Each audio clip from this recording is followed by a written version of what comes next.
Paper was like gold in medieval times.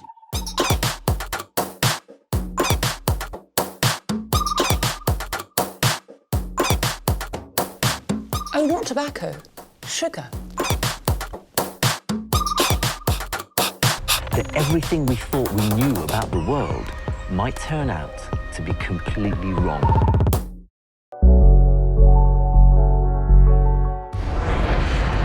A Boeing 767 cruises high above the Atlantic Ocean on its way to Egypt. 217 people are on board. Just half an hour after takeoff, disaster strikes. The pilot and co-pilot struggle desperately for control of their aircraft.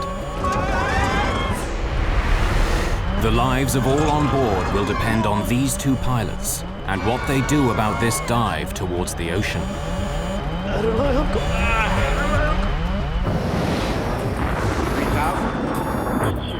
We're not getting any oxygen. We have the terrain alarm. Aero Peru 603. We are in an emergency.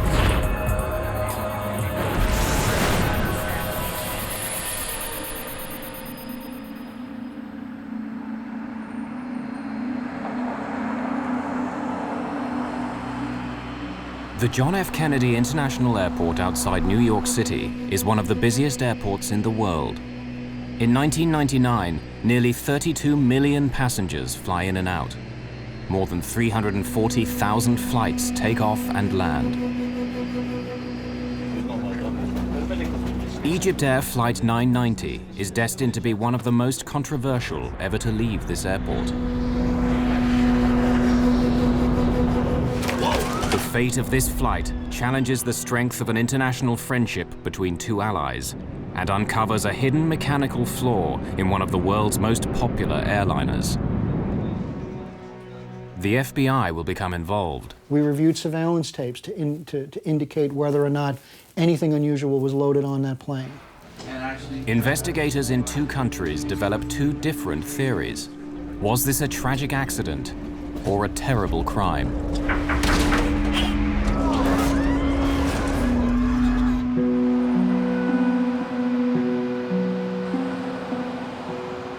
Just after 1 a.m. on October the 31st, 1999, the 217 people on board EgyptAir Flight 990 are waiting for takeoff. The flight's command captain is Captain Ahmed Al-Habashi. He's been with EgyptAir for 36 years. The command first officer is 36-year-old Adel Anwar.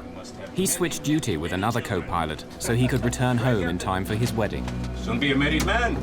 Congratulations, Adel. Thank you very much. The airline's chief pilot for the Boeing 767, Captain Hatem Rushdie, joins them in the cockpit. At 1:20 in the morning, First Officer Adel Anwar is going through his takeoff clearance with air traffic control. You fly the gateway climb.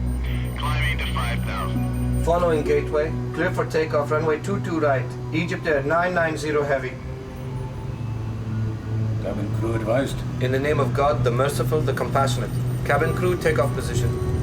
After an everyday blessing, the co-pilot assists the takeoff. For safety, both pilots push the throttles.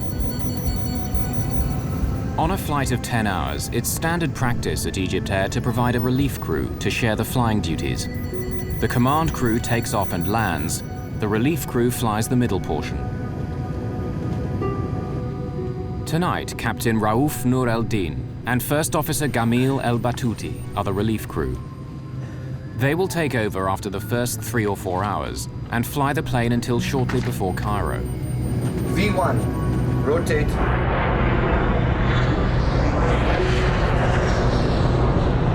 Positive rate of climb, both sides. 1,000.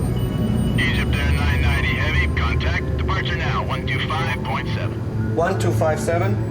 Bye. A large number of passengers are senior citizens from the United States, looking forward to touring the wonders of ancient Egypt. My dad and Ginny were married in 1998 on October 23rd. And to celebrate their first anniversary, they decided to take a trip to Egypt. Anita Child's parents are retired and on their way to Egypt as well. They always had great time on these tours. They traveled frequently, and so it was a pleasure trip they were looking forward to, seeing the Holy Land especially. Maureen Sacratini and her brother John Simmermeyer enjoyed the fact that their parents loved to travel. They had been particularly fond of a program known as Elder Hostel, and this particular vacation trip to visit the pyramids and the other historical sites in Egypt was an Elder Hostel trip. There are 14 of EgyptAir's experienced crew operating the flight. There are also 33 Egyptian military officers and pilots on board, returning after training with the American Armed Forces. Gameel Al-Batouti used to be an Egyptian Air Force flight instructor. He's now one of the oldest first officers at EgyptAir. He's so much older than the other co-pilots that out of respect they call him Captain. But some at EgyptAir think that Captain Al-Batouti has been coasting too long on the favors of old friends. Just over 20 minutes after takeoff, Al-Batouti is about to leave his seat. Former National Transportation Safety Board investigator Greg Phillips became an expert on the events of this flight.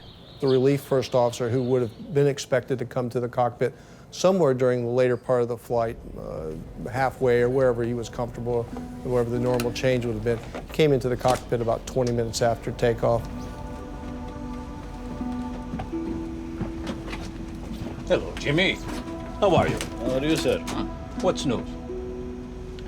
I slept, I swear. Just wait. Let me tell you something. I'm not going to sleep at all. I might come sit for 2 hours But and then... I slept. I slept. You mean you're not going to get up? You will get up. Go and take some rest and come back. You should have told me this. You should have told me this, Captain Gameel. You should have said, Adele... Did I even see you? I will work first. Just leave me a message. The younger first officer seems surprised that Al-Batouti wants to replace him so early in the flight. And I'm not sleepy. So you take your time sleeping, and when you wake up, whenever you wake up, you come back, Captain, okay?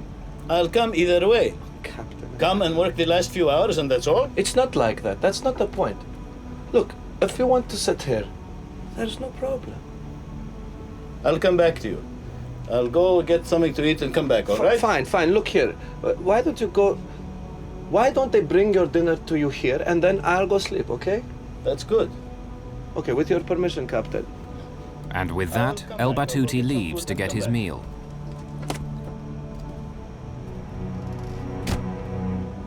Do you see how he does whatever he pleases? Do you know why that is? Captain El-Habashi senses his first officer's resentment and tries to smooth over the situation. Are you a youngster? Anwar wonders if Al-Batouti wants to take over because he may not want to work with Relief Captain Noor el-Din. Doesn't he want to work with Raouf? Or what? It's possible, God knows. But look, you shouldn't get upset, right?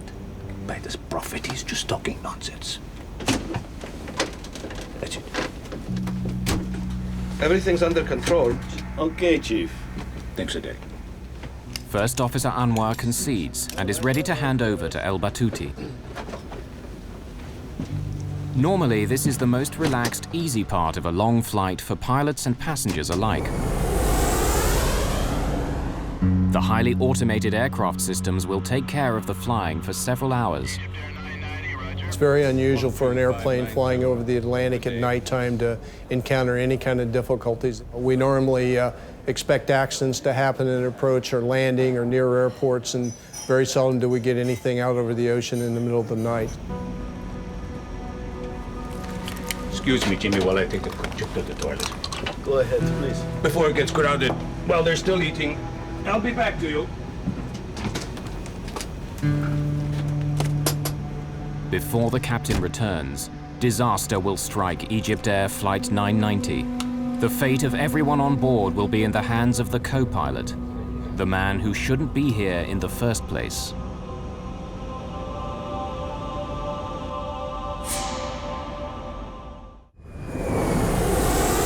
On a Boeing 767 bound for Cairo, EgyptAir's Flight 990 appears to be cruising smoothly over the Atlantic.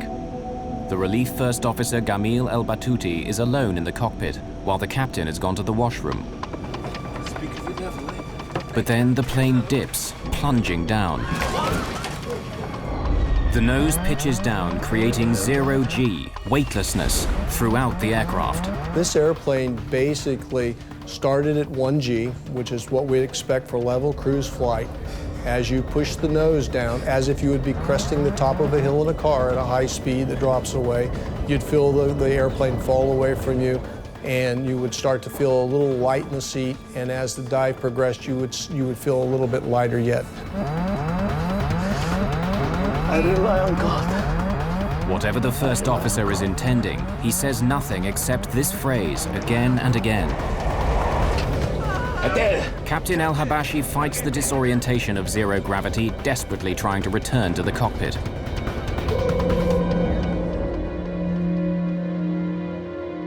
An American journalist living in France studied this flight extensively. 16 seconds after the dive began, when the airplane had gone into zero G and into negative G and was at an extreme angle, the captain somehow made his way back into the cockpit.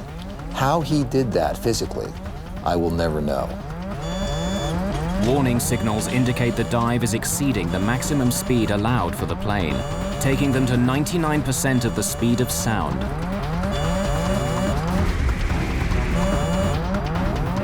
This far past the plane's design limits, the stresses on the airframe are pulling it apart. What's happening? Captain El-Habashi pulls back hard on his control column.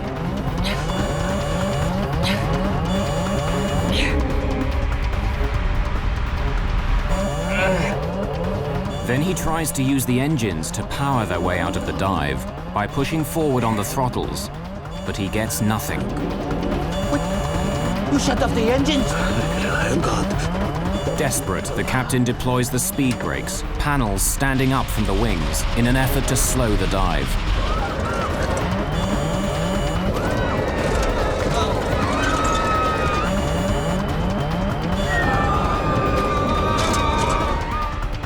The dive is slowing, back from the brink of the sound barrier. The dive goes on, but the nose is coming up. In just seconds, they go from 0G to double the force of gravity. Captain El-Habashi struggles to level the plane and pulls back hard on the control column. The 767's dive begins to slow. Who would be? You shut off the engine, Paul! In seconds, the engines stop and the power goes off, plunging the aircraft into darkness. Here, the cockpit voice recorder and the flight data recorder stop. No one knows what happened in the plane during the next 2 minutes, but radar tracks its path. The plane is climbing again. Up from about 5,000 meters to over 7,500 meters as the aircraft structure is weakened by the stresses of abnormal speeds and maneuvers. Then the aircraft falls into another terrifying dive. Stressed beyond endurance, the left engine is ripped from the plane.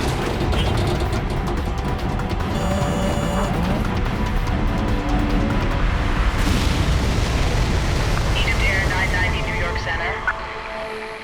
EgyptAir 990, if you copy... At 1:52 a.m., Flight 990 disappears from radar screens, crashing into the surface of the Atlantic Ocean, some 100 kilometers off the American coast. Coast Guard search and rescue get a call at 2:15 a.m. A plane has disappeared, and Coast Guard vessels are called to the scene. The U.S. Merchant Marine training vessel King's Pointer is first to arrive. Just as the day was dawning, we noticed oil in the water. And that was the first indication, so we turned the ship around back into the oil, and about as soon as we turned around, we started seeing debris rise up to the surface. In Heliopolis, a Cairo suburb, Captain El-Habashi's daughter can only guess what her father went through. Can you imagine if you have a beloved one, a father, a daughter, or a brother, facing all the horrors of finding himself falling from 36,000 feet suddenly, trying to save his life, his colleagues' lives, the people, the passengers. In a home in Maryland, a sleepy Sunday morning takes a tragic turn. I had woken up for some reason at 5:30 in the morning, and we were flipping on the TV to check the weather, and we were deciding what mass we were going to be going to. It was Sunday. And immediately on CNN, they had Flight 990 missing, and I was in total shock. I ran down to my refrigerator where I had my parents' itinerary, and I ripped it off and just started sobbing uncontrollably. I was screaming. I didn't know what to do. We located a significant debris field, and that we have concentrated our search efforts since then on about a 36 square mile of area, about 50 miles south of Nantucket. At the end of October, the waters of the North Atlantic are so cold that normal life expectancy is about 5 to 6 hours. In Cairo, Relief Captain Raouf Nur el-Din's daughter May clung to hope for her father. I was talking to myself, trying to convince myself that my father was not on this plane. And if he's on this plane, he will be safe, because my father was an Air Force pilot. He had a very good experience. And I thought maybe if the plane crashed, he will be able to, you know, to be in a safe place and to swim and to go to any land. At the crash site, all that's left is pieces. Within hours, authorities know there's little hope for survivors. We believe at this point that it is in everyone's best interest to no longer expect that we will find survivors in this case. Egyptian President Hosni Mubarak reaches out to a stricken nation. This is the worst air crash in Egypt's history. Really, I was shocked. It's a big tragedy for us.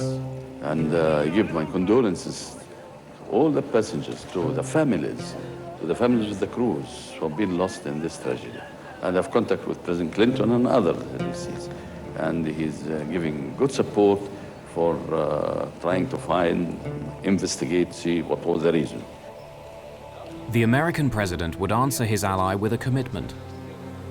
And I spoke earlier with President Mubarak of Egypt today to express my condolences and to assure him that we would be working together closely until this matter is resolved.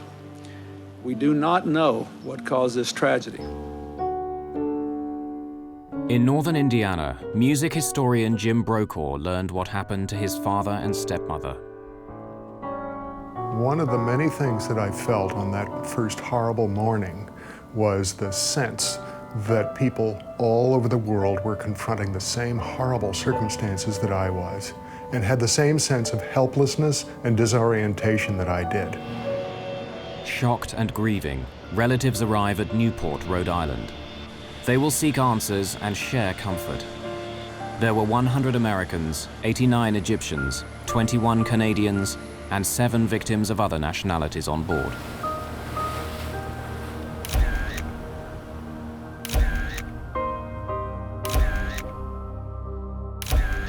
They're all asking, what caused this tragedy? Teams of investigators will pursue that question for years to come. We are beginning what may be a long investigation, and we are prepared to do what it takes to find the answers to the questions we are seeking. In Washington, Greg Phillips from the National Transportation Safety Board leads the investigation into this crash. From the very beginning, we realized it was a very difficult case. The airplane was in cruise, nighttime, out over the ocean, and when it went into the ocean, there was just a little bit of floating debris, but we had to recover the airplane from the bottom of the ocean to begin the investigation. The job of finding the black boxes would be difficult. The water is about 70 meters deep, and the tremendous force of the crash has smashed the locator beacons off the boxes. In this case, both the underwater locators, which are called pingers, which help us locate the boxes underwater, were detached. So we had an extra difficult job in trying to find the actual boxes where the recording material was contained. 9 days after the crash, the US Navy's unmanned submarine Deep Drone recovers the first of the 2 black boxes, the flight data recorder, which stores information about what the aircraft and its systems were doing. 4 days later, the second black box, the cockpit voice recorder, lands on the deck and is carefully transported to the NTSB laboratories. The cockpit voice recorder captures all sounds in the cockpit for the last 30 minutes of the flight.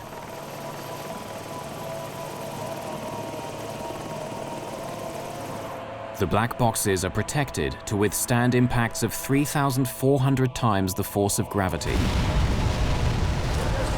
The recovery of the cockpit voice recorder provided a gripping and bewildering picture of the last minutes of a disaster. Here, investigators hope, is the key to unlock the mystery of Flight 990. Translating the Arabic spoken in the cockpit is a top priority at NTSB headquarters. The cockpit voice recorder was good quality. It was easily usable and translatable by the investigation team. The cockpit voice recorder is always just a piece of the investigation that fits many other pieces of a puzzle. It goes along with flight data, recorded data, examination of the wreckage, and all the other aspects of an investigation. On major investigations like the crash of EgyptAir 990, the NTSB works routinely with the FBI. The physical evidence has to be managed in case it's needed in court.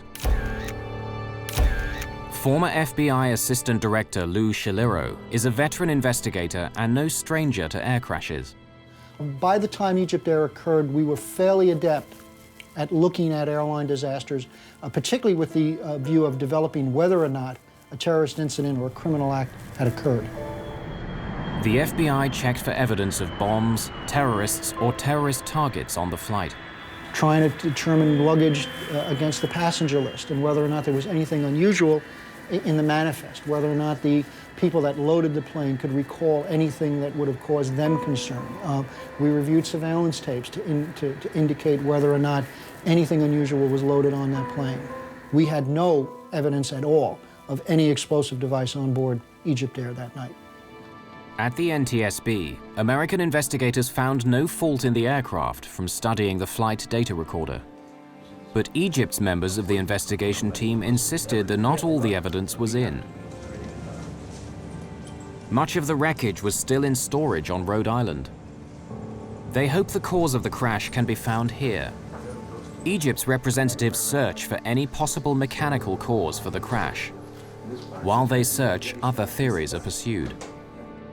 A study into the causes of airline crashes published in January 2001 points to pilot error as the cause of 1/3 of these accidents. It also finds a strong connection between bad weather and pilot error. But the crash of EgyptAir 990 occurred in clear weather with veteran pilots. What happened in the cockpit would divide the investigation and fuel an international controversy. October 1999, EgyptAir Flight 990 crashes into the Atlantic Ocean, killing all 217 people on board. The investigation develops in two directions: fault in the airplane and pilot action. Rumors swirl about what or who may have caused this terrible crash. One of the key questions: why was the relief first officer in the cockpit hours earlier than expected? He was supposed to replace Adel Anwar much later in the flight. But in Cairo, Adel Anwar's older brother Tarak has no problem with Adel being replaced in the cockpit. Suppose I am with one of my friends and we are traveling in a car and he asks me if he can drive instead of me. Is this going to be a problem? For example, if Adel didn't get enough sleep and Captain Gameel told him, "Let me fly the plane instead of you and you go rest," there is no problem with that. When the actions in the cockpit are put together with the voices recorded, a timeline emerges that indicates a series of initially bewildering decisions. I'll be back to you. The timeline reveals that after Captain Al-Habashi leaves the cockpit, there's a series of sounds whose meaning can only be guessed at. Control it. And then the relief first officer disconnects the autopilot. I rely on God. Released from the autopilot's control, the plane starts to descend, rolling to the left. Egypt's experts described Al-Batouti's decision to shut off the autopilot as a possible reaction to an unusual movement of the aircraft, prompting him to take manual control. However, the leader of the NTSB investigation disagrees. We found no reason for the autopilot to be disconnected by a fault or failure in the airplane. Normally, all aircraft movements are meant to keep passengers comfortable, as though they were on the ground. After switching off the autopilot, Al-Batouti pushes his control column forward, lowering the elevator panels. So the flight data recorder indicates to the NTSB. Then he pulls the throttles back, reducing engine power. This causes the plane to dive. Egypt's investigators say Al-Batouti was not trying to crash the plane, and there may have been an elevator failure which he could not overcome. Strangely, there is no discussion of a problem on the cockpit tape. When the captain made his way back to the cockpit, he asked the first officer what was going on and never received a response. As former director of aviation safety, Bernard Loeb oversaw all air crash investigations at the NTSB. It is well understood that in a cockpit, a jet transport cockpit of virtually any airline in the world, when a captain comes in and asks a question, the first officer will respond. When the captain asked his questions, Batouti did not respond. Fighting the dive, pulling his column back all the way, the captain cannot gain complete control of the elevator, so he tries the throttles to power out of the dive. He was unaware that seconds earlier the first officer had shut off the fuel to the engines. Egypt's experts say that Al-Batouti may have been acting out of caution. The flight data show that a low oil pressure warning appeared. That can mean the engines have flamed out. The captain may have then ordered the fuel to the engines shut off as part of the procedure for restarting the engines. Shut the engines! It's shut! The NTSB consider this possible scenario as well. The engines shut off on a two-engine airplane at night over the water. We couldn't understand any reason why any emergency could cause you to shut all the power off available to the airplane when you're heading away from the nearest airport. Foremost among the Egyptian investigators' scenarios was a tragic elevator failure. In Washington, at the National Transportation Safety Board, analysis of the flight data recorder indicates that Captain Al-Habashi was pulling back on his column to make the plane climb, while First Officer Al-Batouti appears to be pushing forward on his column, making the plane go down.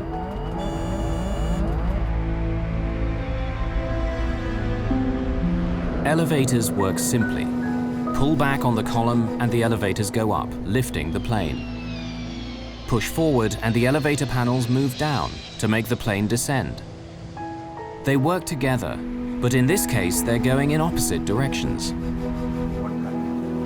Egypt's experts argued that this crash could have been caused by a failure in the elevator assembly, producing an elevator hardover, a jam in the elevator controls which lock them in the down position, plunging the aircraft into an uncontrollable dive.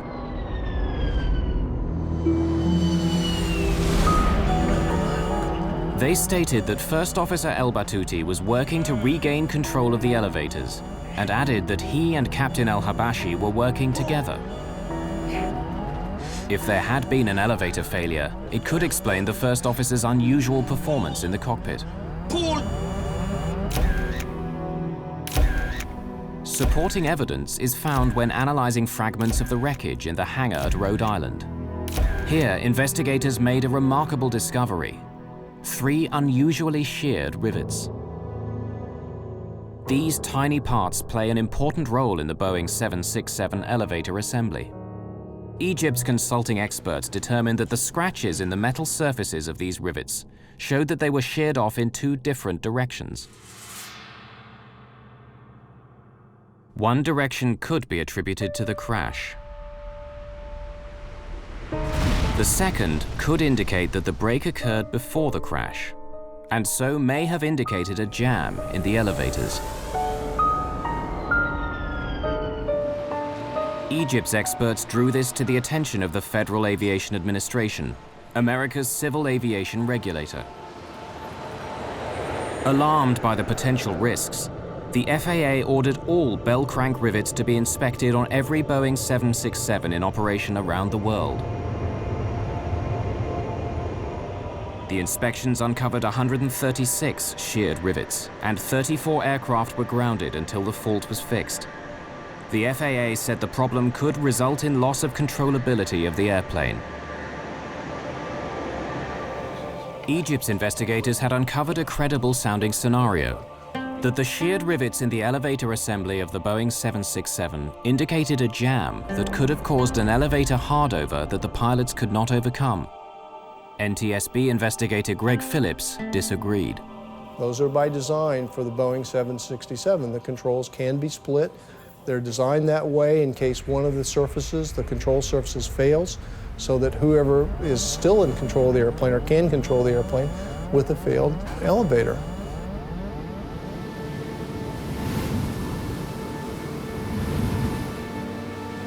Before he became an investigative writer, William Langewiesche was a commercial airline pilot. Flight 990's maneuvers are programmed into a flight simulator in order for Langewiesche to test a pilot's reactions. To see an airplane going so wildly into a dive, to see the altimeters unwinding at that speed, to hear the horns and warning signals going off, is frightening. Whatever the cause of the dive, Langewiesche tries a variety of responses to recover from it. Finally, they asked me to wait at the extreme 15 seconds. To sit in a 767 or any airplane going out of control and do nothing for 15 seconds. 15 seconds is a long time. It's inconceivable, but I did it. And even at 15 seconds, even waiting 15 seconds, I was able, through no particular skill, really reacting as almost as any student pilot would, to recover the airplane, recover from the dive, before the airplane exceeded its limits. No Boeing 767 has suffered from an elevator hardover and dive before or since the crash. The aviation experts hired by Egypt developed a wide range of scenarios, citing a fault in the elevator assembly as a possible cause of the crash. Based on the data, the information we have from the testing that was done as a group effort with all the best thinking everybody had at the time, we could not make this airplane do what it did with any of the failure scenarios that were presented to us. While mechanical failure scenarios were exhausted and terrorism was excluded, the FBI continued to dig into the life of First Officer Gameel Al-Batouti. Less than 3 weeks after the disaster, news media report that in the final moments before the crash, Al-Batouti said, "I have made my decision. I put my faith in God," causing many to believe he might be an Islamic militant bent on destruction. But the translation was incorrect. From our initial review of Batouti's background, he was a fairly religious person, but I don't think we had anything to determine that his religious beliefs were radical or beyond what would have been a normal religious person. What had Batouti said, and what does it mean? Egyptian professor Amin Bonar teaches Arabic at Georgetown University in Washington. Tawakkaltu means I depend, I rely, I trust, and Allah is on, and Allah is God. Oh, tawakkaltu ala Allah, on God I rely, I depend in whatever I'm going to be embarking on. People use it when they start a trip, when they start driving, going back home, you say tawakkaltu ala Allah. When you have an exam, you begin by saying tawakkaltu ala Allah. It's a very positive phrase. So it's not the kind of phrase that anyone would be using before they commit a crime or before they commit suicide. To say this common phrase once was normal, but Al-Batouti repeated it 11 times. What's happening? I expect that Captain Batouti would say, there is a fire in the engines, something stopped, I can see something's hitting the plane, anything like that. But he go on endlessly saying, Tawakkaltu ala Allah. This is not logic. For the Al-Batouti family, their grief would be compounded by the need to defend their father's honor. When he died, the one thing we had to reassure us was that he had died honorably. And now they're trying to take that away from us. There is a lot of mechanical failures. Why you have only to say that it's a deliberate act, no mechanical, no weather, no mechanical, no weather. So why? Because he's an Egyptian pilot. Chairman Jim Hall allowed that it could have been a criminal act rather than an accident. The investigation could end up in the hands of the FBI alone. It is only prudent for the National Transportation Safety Board to consult with these experts and officials to fully evaluate this information prior to any final decision on whether the responsibility for this investigation should transfer to the Federal Bureau of Investigation. Egypt's President Hosni Mubarak, formerly commander of the Egyptian Air Force, had known Gameel Al-Batouti, according to his nephew Walid. Mubarak asked President Bill Clinton to intercede to keep the crash from becoming an FBI matter. Since the crash, Walid Al-Batouti, nephew of Gameel, has become the Al-Batouti family spokesman. You have to understand that the highest ranking in this country, which is the Egyptian president, was an Air Force pilot. And he was asked, and he says, according to my experience, it's in the tail unit, something happened there. It's not suicide. It could be either a mechanical failure, a manufacturing failure, something. In America, the FBI focuses on Gameel Al-Batouti and the question of motive. The FBI would learn about the man in control of EgyptAir 990, interviewing colleagues and friends, discovering a dark side to Gameel Al-Batouti. Investigating the cause of the crash of EgyptAir 990, the spotlight falls on the character and history of Relief First Officer Gameel Al-Batouti. He was 59 years old, approaching 60, had never risen above the rank of first officer. That may have caused him some animosity towards EgyptAir. Had some personal issues in his own life in terms of financial, some issues in terms of his family members being sick, needing medical attention. They've used the daughter in the accusation as they said she was sick, and that's why maybe he committed suicide. Before we go to this, I will give you the reason. First, the doctors have already, on that particular flight, have already told them that your daughter is going positive with the medication and everything is going fine, and he was extremely happy. He was so excited to come back. Gameel Al-Batouti was bringing her medical records back that night, among other things. Okay, he bought tires for his son, and an argument went on the phone between him and his son. My father called me to come to the airport because he could not carry all 4 tires himself. He says, listen, I carry your tires all the way from the States. You don't want to come and carry it from the airport? It's a very natural thing. A man is going to commit suicide. Why would he do this?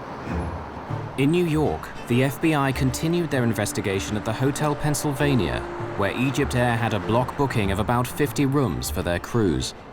The investigation that the FBI was able to do as far as Batouti's background probably spanned a period of about a year or so, at least from the records that we were able to obtain and from the interviews we did at the various places that he stayed. So he did have, I think, a propensity to engage in behavior with some of the hotel people in terms of sexual misconduct. Hey, pretty lady, where did you get to? Which, you know, at the time really appeared to be totally out of the realm of what was normal for a person of that status to do. A husband and father of 5, Gameel Al-Batouti was notorious for leering at and bothering female guests and hotel staff. Come to my room. The FBI learned that 2 years before the crash, 2 young women reported that he called them on their hotel room phone, telling them to look out the window across the courtyard. You have a good time too. When they did, They saw Al-Batouti exposing himself and reported the incident to hotel security. His provocative behavior would continue. A hotel maid told the FBI that the night before the crash of EgyptAir 990, Al-Batouti had sexually harassed her again. No, I want to talk to you because look, I give you $100 if you just come to my room. I'm not here for that. Oh, sure. I'm here to work. Just leave me alone. Don't be like that. When the maid reported the approach, another addition was made to the hotel's record of sexual harassment of guests and staff by Al-Batouti. The allegation of the hotel, as far as they said, it happened way before, not one day before the flight. Not one day before the flight, as has been mentioned. The hotel maid told the FBI the incident took place on October the 29th, 1999, the day before the flight. 3 months after the FBI began investigating Al-Batouti, an EgyptAir flight landed in London. The plane's captain requested political asylum in the United Kingdom. He claimed to have information about the cause of the crash of EgyptAir 990, and he feared reprisals in Egypt. Captain Hamdi Taha was a colleague of Gameel Al-Batouti, and he was walking away from his wife, his family, and his country. The FBI sent a special agent, and along with a British security officer, he interviewed Captain Taha. Were you aware of Al-Batouti displaying sexually inappropriate behavior? Yes. This is very important. I heard it from pilots who I trust. Batouti got into trouble for sexual misbehavior in New York with maids and following women and so on. The airline tolerated this for a while, and they told him several times, maybe you can get away with this normally, but this is America. You represent our country. You cannot do these things. Captain Taha's information was second-hand, but his description of Al-Batouti meeting with the airline's chief pilot was intriguing. Khatem Rushdie went to see Batouti the night they took Flight 990. They had a meeting in the hotel. He told him that what he had done could not be covered up, and something had to be done. The flight back to Cairo from New York would be his last flight. Gameel, we go back many years together. But this will be your last flight to the United States. He would not be flying to America anymore. Batouti had just had these big privileges taken away from him, and he was humiliated. So, I think that what happened was this. He must have said to himself, if this is going to be my last flight, it will be Khatem Rushdie's last flight also. Certainly within various corporations where people bring weapons into the office and attempt to take revenge against people that they feel have aggrieved them. Perhaps Batouti felt that EgyptAir had been the cause of some of his issues, and unfortunately in this case it was the kind of office that was flying at 33,000 feet. The FBI provides Taha's interviews to the NTSB.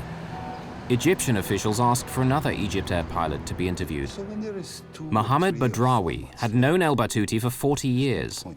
Interviewed at the NTSB, he described discussing with Captain Rushdie what to do about Al-Batouti's behavior. Do you know if Khatem Rushdie was aware of this situation with Batouti? Well, of course he knew. But he pretended not to know, I think, because Khatem Rushdie is the chief pilot. Badrawi confirms that Khatem Rushdie is upset about Al-Batouti's harassment of women at the hotel. So Badrawi takes Rushdie's concerns to his old friend. And if he didn't listen to you, what did you tell him was going to happen? Nothing much, really. You see, he was on his way out. We don't normally touch people when they're approaching 60. I know. I'm not saying that you are doing something wrong. They are saying that you're doing something wrong. I know you are my friend. We have a little patience, and then they're out. Badrawi would ask Rushdie to be patient with his old friend, considering that Al-Batouti only had 3 months to go before retirement. We've been in the Air Force for 40 years. All he needs is a few more months. Badrawi's interview confirmed that Rushdie did believe Al-Batouti's behavior had to be dealt with, and he denied Tahar's claim of a meeting between the two on the night of the crash. But Captain Tahar was not done. He had another compelling story to add.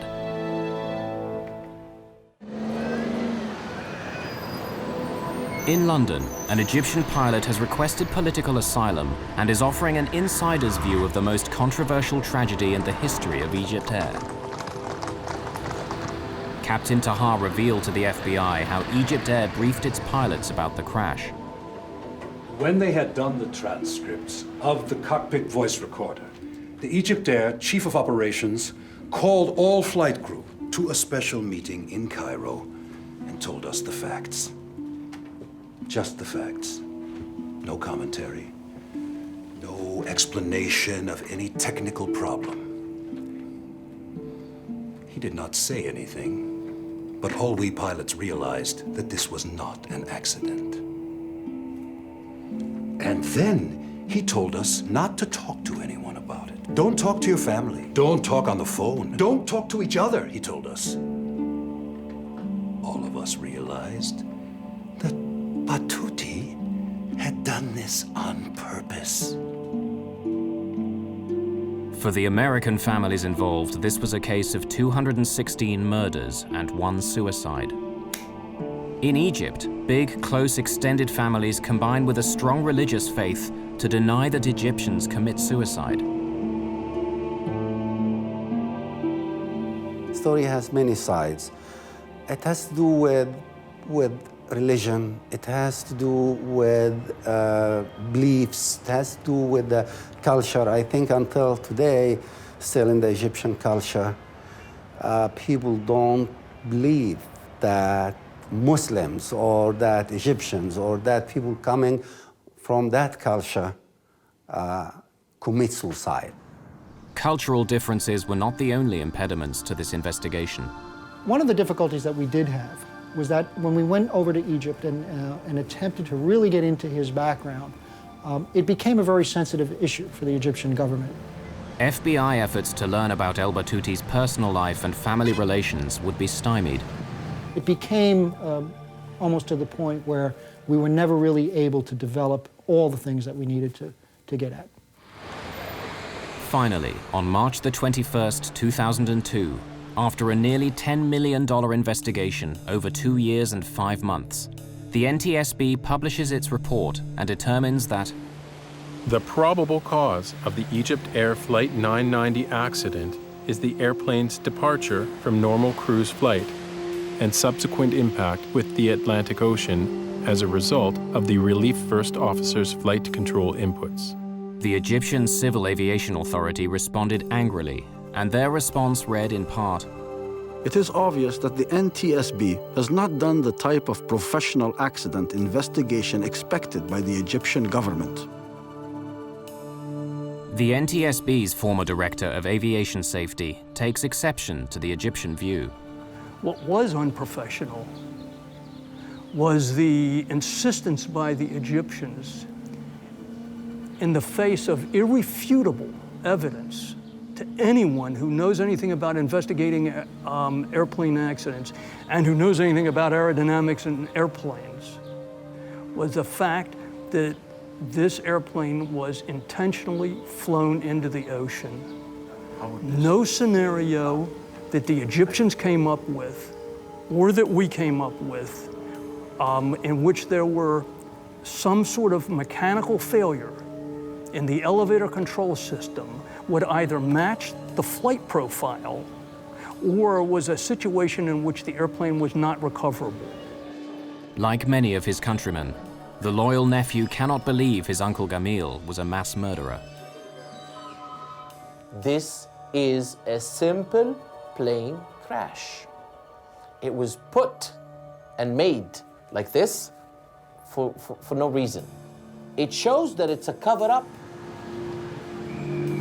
Greg Phillips takes pride in having thoroughly investigated every lead and every scenario. When we sign on to be accident investigators, we do it with the idea that we're going to keep the next one from happening, not to cover up one that did because of whatever reason may be given to us. I've never known that to happen. I've never even known it to come close to happening. There continue to be differing perspectives on the crash of EgyptAir Flight 990, and unanswered questions remain for broken and damaged families. For many of them, answers to how and why this plane crashed will forever be a painful mystery.